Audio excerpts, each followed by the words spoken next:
ya. Oke, bismillahirrahmanirrahim. Assalamualaikum warahmatullahi wabarakatuh.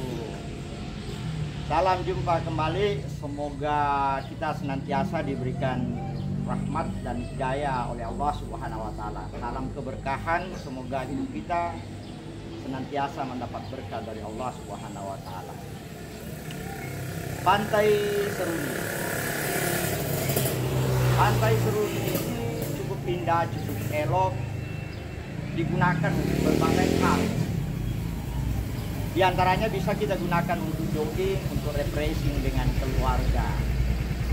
Tapi semua itu bisa dapat kita nikmatinya karena didukung oleh banyak pihak. Didukung beberapa instrumen. Sekelompok, ada komunitas yang memang mengkhususkan diri untuk menjaga keindahan dan kebersihannya. Untuk itu di tempat ini saya ingin bergabung dengan beberapa orang teman yang merupakan bagian dari Seruni itu sendiri. Mari. Iya. Kelompok ini adalah kelompok yang dibina langsung oleh satu OPD. Dalam hal ini adalah Dinas Lingkungan Hidup.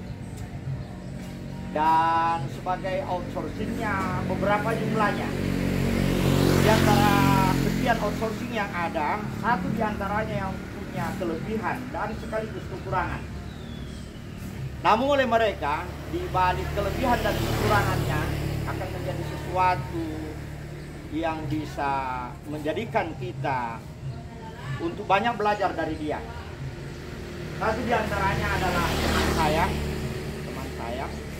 Dalam hal ini dengan segala kekurangannya tapi mampu memanage waktunya.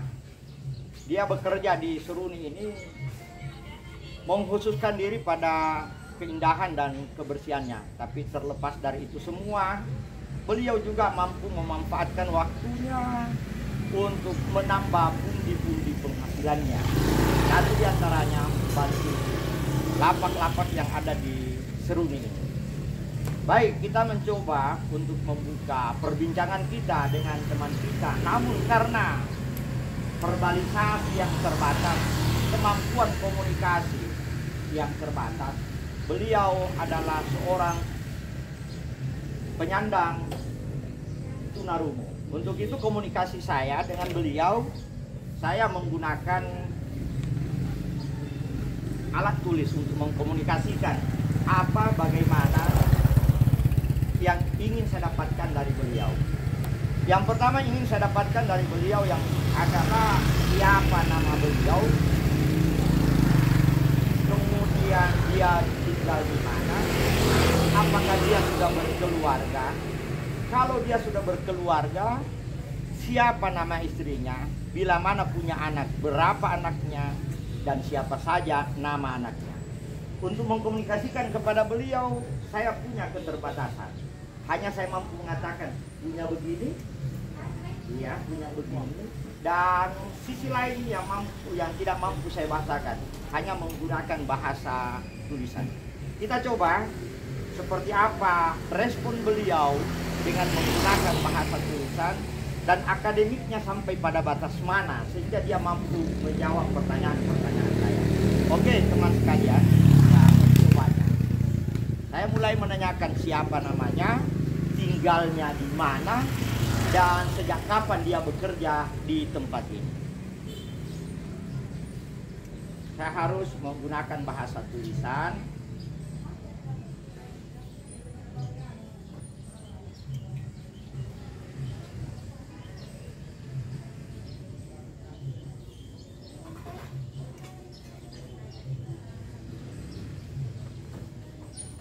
Sementara saudara ada tiga pertanyaan yang saya coba kemukakan ke saudara ini. Yang pertama, siapa namanya, di mana alamatnya, dan apakah dia sudah berkeluarga, dan siapa nama istrinya. Iya, silakan.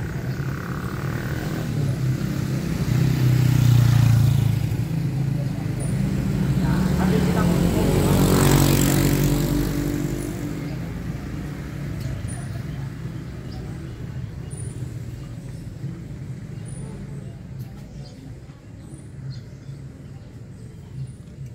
memang satu hal yang agak unik dari kebiasaan kita manakala kita berbincang, karena saya punya kemampuan untuk mengkomunikasikan apa maksud saya, rupanya saya terbatas.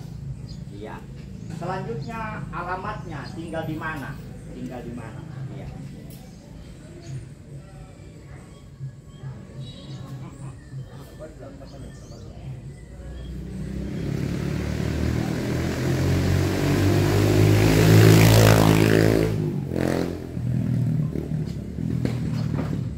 Oke, yang satu lagi, yang ini sang istri, siapa namanya? Siapa namanya? Nah.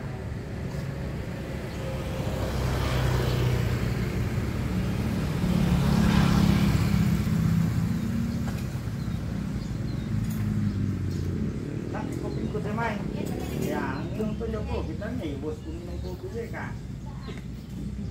Saya repe. Kurang sudah. lagi. Aku susu. Oke, terima kasih saudara Harmin, rupanya namanya adalah Harmin. Mantap.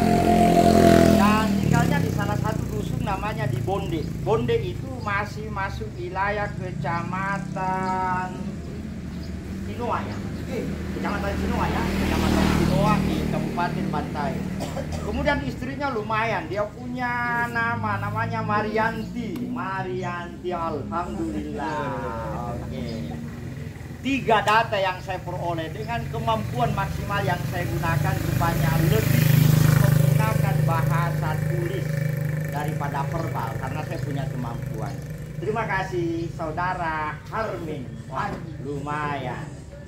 Berikutnya. Ya, berikutnya. Dia pernah sekolah di mana? Pernah sekolah di mana? Kemudian sejak kapan bekerja di sini? Sejak kapan bekerja di sini? Ya. Bekerja di sini. Kemudian dalam hal penggajian, mohon maaf, penggajiannya berapa per bulan? 3 hal berikutnya yang ingin saya dapatkan dari beliau.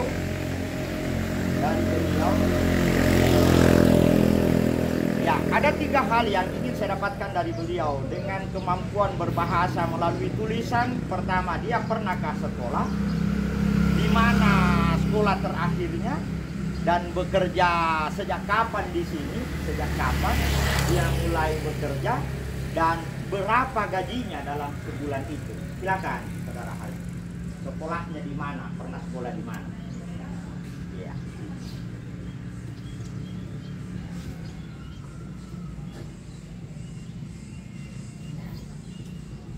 Sekolahnya, sekolah di sini, sekolah.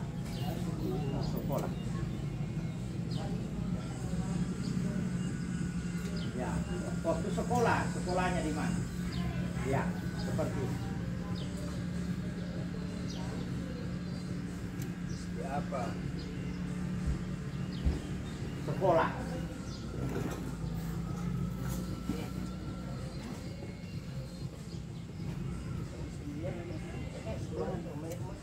Ya, karena tulisannya ini lumayan, dia punya tulisan. Sekolah di mana? Ya, sekolah di mana?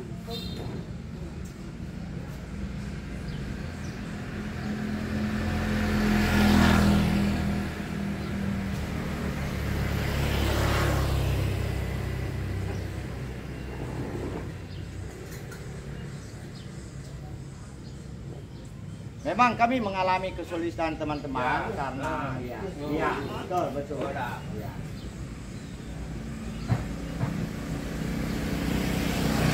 Kesulitannya kami antara bahasa verbalnya dia, bahasa isyaratnya dia. Oh begitu.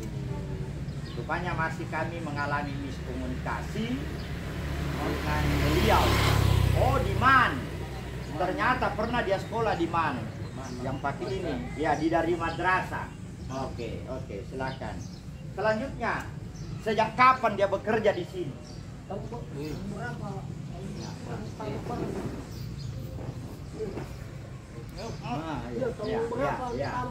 Ya, lo manajer bahasa nih, anda ku sekretariat lah natari.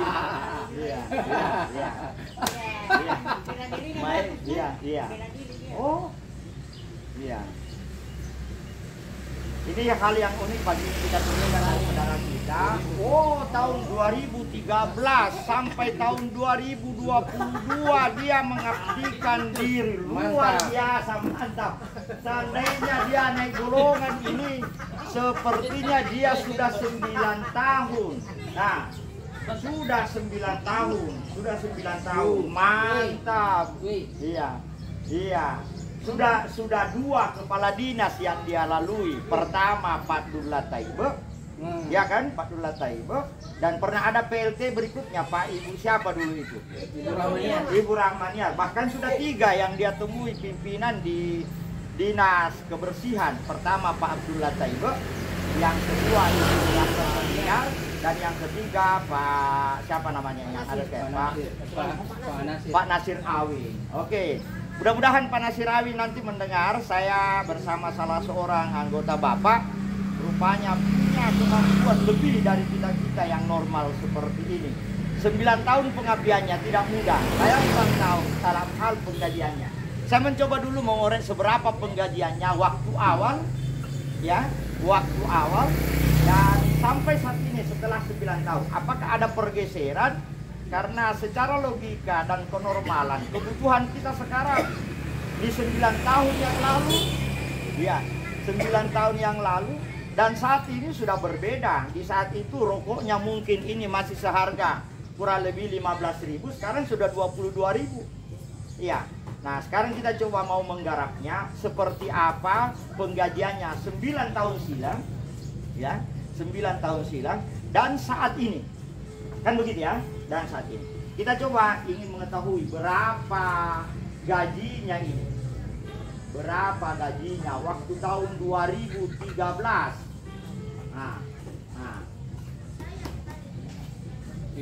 Ya. Waktu tahun 2013 dulu waktu pertama. Ya.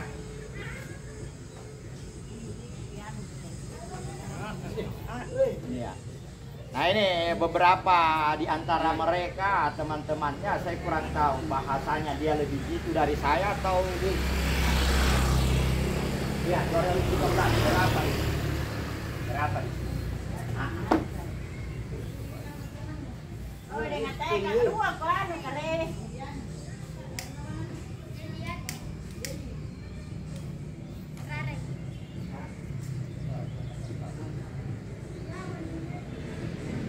Siapa biasa benar? Gaji Betuna dia kan 2014 saya. Duluan dia Dia lebih senior. Lebih senior dia daripada saya. Kita waktu 2014 masuk berapa?